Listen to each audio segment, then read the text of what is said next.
प्यारे दोस्तों, एक मर्तबा किसी गांव में एक मुसलमान का इंतकाल हो गया और उसके घर वाले या रिश्तेदार का पता नहीं था। और जब किसी मुसलमान का इंतकाल हो जाए और हालात ऐसे बन जाएं कि उसके घर में कोई भी मौजूद ना हो, उसके रिश्तेदारों के बारे में कुछ पता ना हो, तो ऐसे में गांव वाले और आसपास के लोग ये जिम्मेदारी संभाल लेते हैं कि इस दुनिया को छोड़कर जाने वाले को हम गुस्ल देंगे और उसको दफनाने का इंतजाम भी किया जाएगा।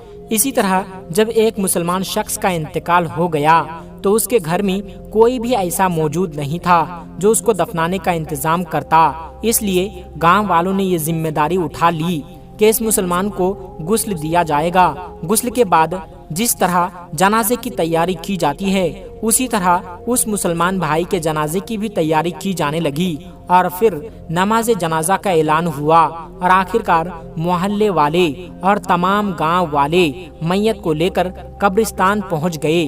कब्रिस्तान पहुंचकर उस शख्स की नमाज जनाजा अदा की गई और कब्र खोदने का काम शुरू हो गया।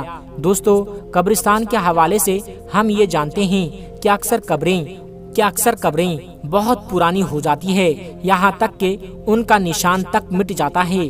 उस मुसलमान की कब्र भी ऐसी पुरानी कब्र के बराबर में खोदी जा रही थी। और दोस्तों, जब उसकी कब्र खोदी जा रही थी तो बराबर वाली कब्र कमजोर होने की वजह से जमीन में बैठ जाती है, जिसकी वजह से कब्र के मुर्दे के पांव नजर आने लगते हैं। और जो इस नई कब्र को खोद रहे थे, उन्होंने जब उस पुरानी कब्र में देखा तो वो खुश हो गए और मुस्कुराने लगे। दोस्तों, उन्होंने देखा कि उस कब्र के अंदर गुलाब के फूल महक रहे थे। ये देखकर लोग हैरान रह गए कि आज से पहले कई कब्रें देखी है कि जिनके ऊपर तो कई फूल और दरख्त नजर आते हैं और दरख्तों के साए में भी हमने बहुत सी कब्रें देखी है, लेकिन कब्र के अंदर कभी भी फूल लगे हुए नहीं देखे। इस मंजर को देखने के बाद लोग ये फैसला करते हैं कि ये आधी कब्र तो खुल चुकी है, तो क्यों ना उसकी अच्छी तरह से फिर से तामीर कर दी जाए। दोस्तों, जब उन लोगों ने अच्छी तरह से गौर किया और करीब से देखा तो उन्हें पता चला कि उस कब्र में महसूस करने वाली बहुत अच्छी खुशबू आ रही है। खुशबू इतनी अच्छी थी कि उसको सूंघकर हर कोई मदहोश हो रहा था। गांव वाले देखते हैं कि कब्र तो बहुत पुरानी है, लेकिन उसके बावजूद उस मुर्दे का जिस्म बिल्कुल सही सलामत है और उसके कफन के चादर जर्रा बराबर भी मैली नहीं हुई है। और दोस्तों, ये मंजर देखकर सब लोग हैरान रह जाते हैं और सबके दिल में ये ख्वाहिश पैदा होने लगती है कि हम उस शख्स के बारे में जानकारी हासिल करें। आखिर ये कौन आदमी है और जिंदगी में उसने कौन से ऐसे अच्छे अमल किए हैं जिनका सिला उसको आज मरने के बाद इतनी पुरानी कब्र यानी इतने अरसे बाद कब्र में मिल रहा है।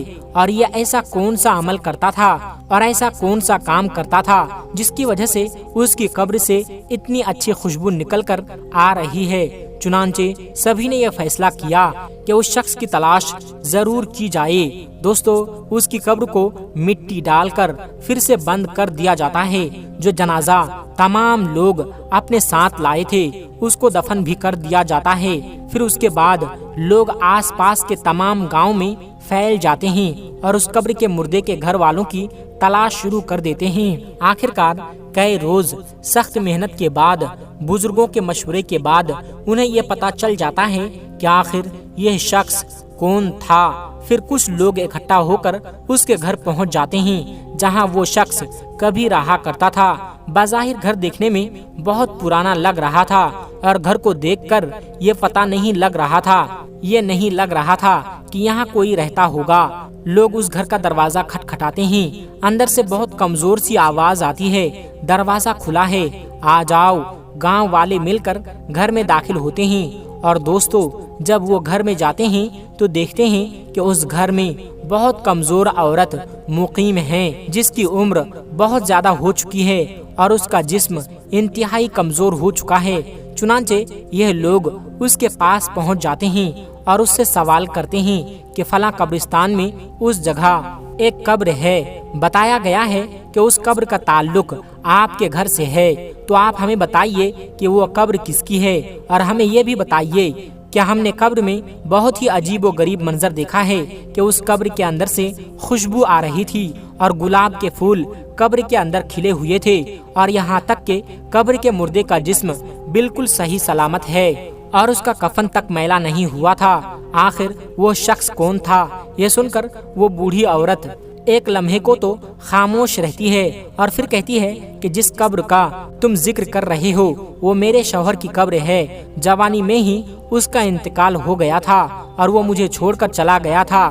لوگ سوال کرتے ہیں کہ آخر آپ کے شوہر ایسا کون سا عمل کرتے تھے کہ آج بھی ان کا جسم بالکل صحیح سلامت ہے اور قبر میں سے خوشبو اٹھ رہی ہے؟ تو وہ عورت کہتی ہے کہ مجھے کچھ تو زیادہ نہیں پتا، کیونکہ میری یادداشت بہت زیادہ کمزور ہو چکی ہے، لیکن ہاں ایک ایسا عمل ضرور تھا جو مجھے آج بھی یاد ہے، اور میرا شوہر روزانہ وہ عمل دہرایا کرتا تھا، اور وہ عمل یہ تھا کہ وہ جب روز صبح فجر کی نماز ادا کرنے مسجد میں جاتے تھے تو وہ دیکھتے تھے کہ لوگ نماز کے بعد قرآن پاک کی تلاوت کرنے کے لیے مسجد میں بیٹھ جاتے ہیں اور وہاں بیٹھ کر قرآن پاک پڑھتے رہتے ہیں، لیکن میرے شوہر کو قرآن پاک پڑھنا نہیں آتا تھا اور وہ اس بات پر بہت ہی زیادہ غمگین ہوتے تھے۔ رونے کی حالت میں گھر آتے اور آ کر کہتے تھے کہ میں کتنا بد نصیب ہوں کہ مجھے قرآن پاک پڑھنا نہیں آتا ہے۔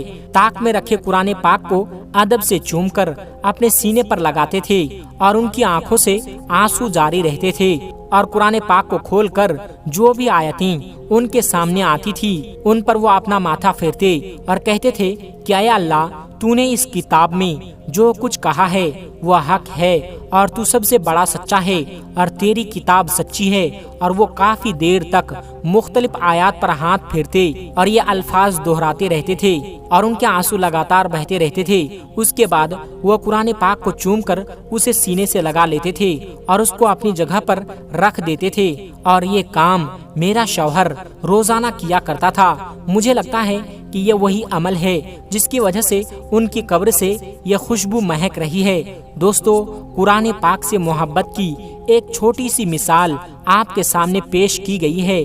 آج کل کتنے ہی ایسے لوگ ہیں جن کو قرآن پاک پڑھنا بھی آتا ہے، پھر بھی وہ قرآن پاک نہیں پڑھتے ہیں، بلکہ بعض لوگ تو ایسے ہیں جو قرآن پاک پڑھنے کے بعد اس کو بھول چکے ہیں۔